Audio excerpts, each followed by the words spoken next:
Tell me how I'm supposed to breathe with no air. Hi kiddos, this is Mr. B talking, and today's class is going to be about trout fishing. Get my joke?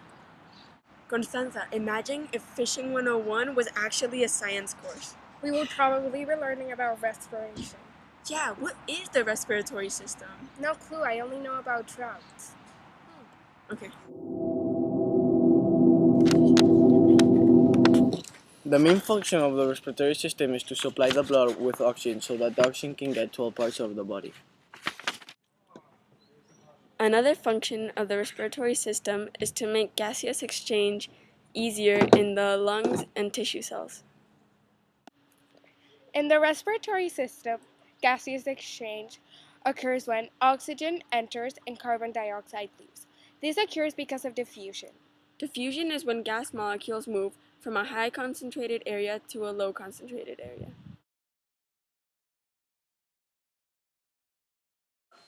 Air can be breathed in through the mouth also. The nasal cavity and the mouth both lead to the pharynx. The pharynx is used for digestion and respiration because both food and air go through it. Food goes in through the esophagus and air goes in through the trachea.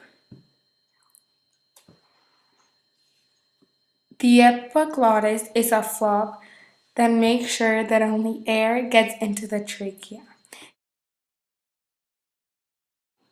The larynx, also called the voice box, produces sound as air is expelled from the lungs. The trachea is also called the windpipe. It is lined with tiny hairs. It divides into two branches that enter the lungs. These branches get smaller and are called bronchioles. Bronchioles end in alveoli.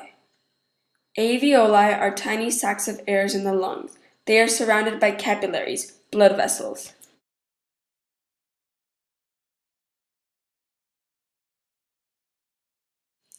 There are many steps in respiration, but in real life it happens really fast.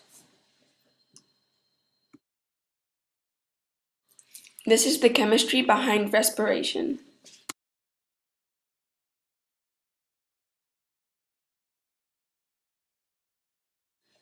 If one cigarette kills about 1 alveoli, and there are 480 million alveoli in our lungs, the average smoker kills about 9,600 alveoli per year.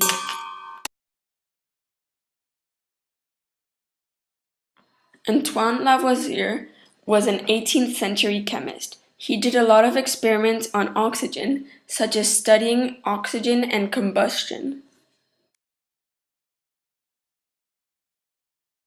Tell me how I'm supposed to breathe with no air.